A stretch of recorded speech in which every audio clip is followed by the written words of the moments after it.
Hi there, it's Kristen from k.becca, and in this video I'll be sharing what I've learned so far about printing on and adding hot foil to vellum. At this point, I've tried printing on 3 different brands of vellum. The brands that I've tried are the Silhouette Vellum, the Ampad brand Vellum, and finally the Strathmore Vellum. Now, in defense of the Silhouette Vellum, it doesn't mention printing anywhere on the package and is sold as a product for die cutting. The Ampad Vellum packaging states that it's inkjet and laser printer compatible, and the Strathmore Vellum packaging states specifically that it's for use with laser printers. All of the vellums are roughly the same weight. The Ampad is 30-pound weight, and the Strathmore is 29-pound weight. The Silhouette Vellum doesn't have a weight listed on the packaging, but it seems to be a pretty similar weight, and they all have pretty much the same feel, so none stood out as being noticeably smoother than the others.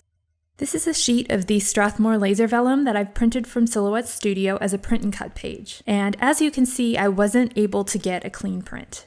This is actually one of the better results that I had from all of the brands that I tried, and I just couldn't seem to prevent the toner from lifting and remelting in areas where it wasn't supposed to be. I tried several different printer settings, and while the transparency setting, which is what I used for this sheet, did give me slightly better results across all of the brands, they still weren't clean prints.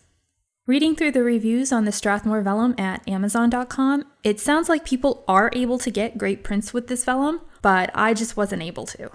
It could be that my printer is too old or doesn't have a setting that will work with these brands of vellum, so you may have much better results than I did depending on what printer you use. So even though I wasn't able to get clean print results with any of the brands of vellum that I tried, my end goal with this testing was really to find out if I could successfully foil the printed vellum using the mink. And there are a couple of sentiments on the sheet that did print pretty cleanly, so I'm going to try foiling this sheet anyway. I'm turning the mink up to heat setting 5, which is the highest setting, and then I'm going to place the sheet of printed vellum into a mink transfer folder. After that, I'll take 2 strips of plain printer paper and cover the Silhouette print and cut registration marks, because if you foil those marks, the Silhouette will have trouble registering the page when you go to die cut it. I cut a piece of mink rose gold reactive foil just a little larger than the page, and I'll cover the sheet of vellum with it, close the transfer folder cover, and run everything through the mink. When I removed the sheet of foil, you can already see that my foiling results weren't great. There are lots of areas where the foil didn't bond and the black toner is still showing through. Now, these results could be because I didn't get a clean print in the first place, but these results are actually pretty consistent with results that I've had many times before when I try foiling papers that are either not smooth enough or not coated enough to work well for DIY hot foiling. So again, if you're able to get a cleaner print, then you may have much better results than mine, but I just wanted to give you a heads up in case you're trying to foil on vellum and are not getting the results that you'd like to be getting. If I ever try a brand of vellum that works, I'll be sure to let you know. So after all of the vellum testing with results that were less than great, I remembered that I had some of this matte Duralar that I bought a while back for making stencils with my die cutting machine. Duralar is a polyester film that bills itself as being an acetate alternative. It comes in both clear and matte finishes, and the matte finish looks a lot like vellum, though it's much smoother than any of the brands of vellum that I tried. It's kind of like an acetate vellum hybrid. If you've watched my video about making print and cut foil acetate embellishments, then you know what great results I got with acetate. If you haven't seen that video yet and want to check it out, the link to it should be popping up right about now.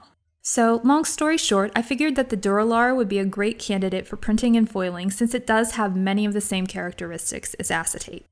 First, I'm going to use a paper trimmer to cut the sheet of Duralar down to 8.5 by 11 size so it will fit in my printer. Once that's done, I'm going to go and print my page using the transparency setting on my printer, which is the setting that gives me the best results. Ironically, when I print on regular clear acetate, I just use my printer's default setting and get great results. But with the Duralar, the transparency setting definitely makes a difference.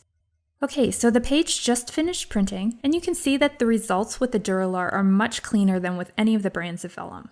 I do want to mention that when I print on the Duralar, I print on the side that's facing up when you take it out of the pad that it comes in. There does seem to be a slight difference to the feel on each side, and maybe I'm just imagining it, but printing on the front side does seem to give me slightly better results. Now, if you look close, you can see that the printing isn't perfect. There are horizontal lines in the toner through all of the images on the page, so it's not as solid a print as with regular clear acetate. I was a little concerned about how this would affect the foiling results, but I still wanted to give it a try. Now let's talk registration marks. Again, if you've watched my video on printing and foiling acetate, you might remember that I had trouble getting my Silhouette Cameo to register the page for die cutting. It turns out that the clear acetate was too reflective a surface, and it was preventing the silhouette from successfully registering the page. I thought that the matte Duralar here wouldn't have that issue because it's more of a frosted surface, but it also gave me trouble when I went to register it on the silhouette. I was able to successfully register the page just once, and the rest of the time it wouldn't register at all. The upside is that the one time that it did register, the registration wasn't thrown off and it die cut perfectly, but success on just 1 out of 10 tries can get frustrating. So I just ended up using the same method for the Duralar that I used with the clear acetate, and after that it has successfully registered and cut every time. What I do is open a blank document in Silhouette Studio and activate the registration marks. Then I print the page onto plain printer paper with just the registration marks. Then I cut out each of the registration marks from the piece of paper, trimming the pieces as needed so they don't overlap any of the areas on the Duralar that will be die cut. The 2 corner bracket registration marks are exactly the same, so you don't need to worry about mixing those up. Next, I'll add a piece of double-sided tape to each cutout registration mark, one at a time, and I'll hold it and the printed sheet of Duralar up to a light. The light will shine through both the Duralar and the piece of printer paper, so I can perfectly line up the printer paper registration mark over top of the corresponding mark on the Duralar and adhere it in place. If it's daylight, you can also use a window to do this, or if you have a light box, you can use that too.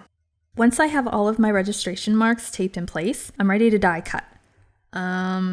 Actually, this is when I realized that I didn't foil the page before adding the printer paper registration marks. So I'm going to foil the Duralar now and just tell you that I did things out of order instead of having to do the registration marks all over again. Honestly, you can really do it either way. I just normally foil the page before adding the printer paper registration marks. Okay, it's all good. I'm just going to cut a piece of teal mink reactive foil to a little larger than the sheet of Duralar. And then I'll cover up those registration marks with strips of plain printer paper so they won't be foiled, because foiling the registration marks will throw things off when you go to register and cut the page on the silhouette. I'll place everything into a transfer folder with the foil on top, and I'll run it through the mink on heat setting 5. When I remove the foil, you can see that my results are pretty darn good.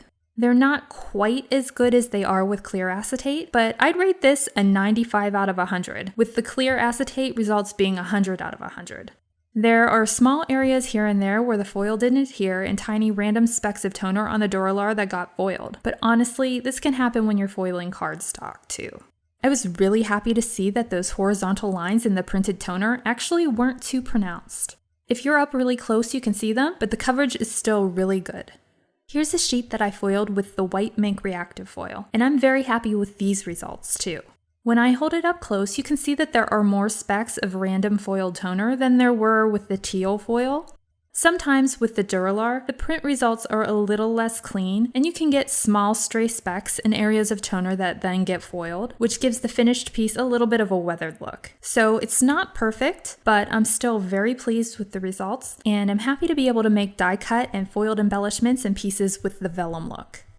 To finish, I'll register my page on the Silhouette Cameo and die cut it using a blade depth setting of 10, a speed of 5, and a double cut. My blade was on the dull side, so if you have a newer blade, you might be able to use a lower blade depth to cut through the Duralar, but a depth of 10 gives me consistently clean cuts. Okay, I've just finished cutting the Duralar, and you can see what great results these are. Again, if you look really close, you can see those horizontal print lines through the foil, but you really do have to be up close. Most people probably won't even notice if you don't point it out to them. And here's a piece with the white foil, which is a great look. It's sort of the foil equivalent of white heat embossing powder on vellum, which is another look that I really like. In case you're wondering how you might attach these elements to your projects without glue or tape or foam showing through from the back, I really like these clear foam squares from Cool Tack, which you can easily cut with scissors. And also the Tombow Mono Aqua Liquid Glue, which goes on clear and dries clear. And I haven't tried this with the Duralar yet, but the Ranger Multi-Medium Matte adhesive dries to a clear matte finish, so I think it's also a great candidate for this. I hope that this video has given you some ideas about how you can use your digital die cutting machine in combination with the Minc to create custom vellum-like embellishments for lots of types of craft projects. You can find a full list of supplies used in this project in the description area below or in the area below the video if you're watching on k.becca.com. I hope that you enjoyed this video, and if you'd like to see more hot foiling projects with the Minc, please give it a thumbs up and subscribe. Thanks for watching, and I hope you'll tune in again soon.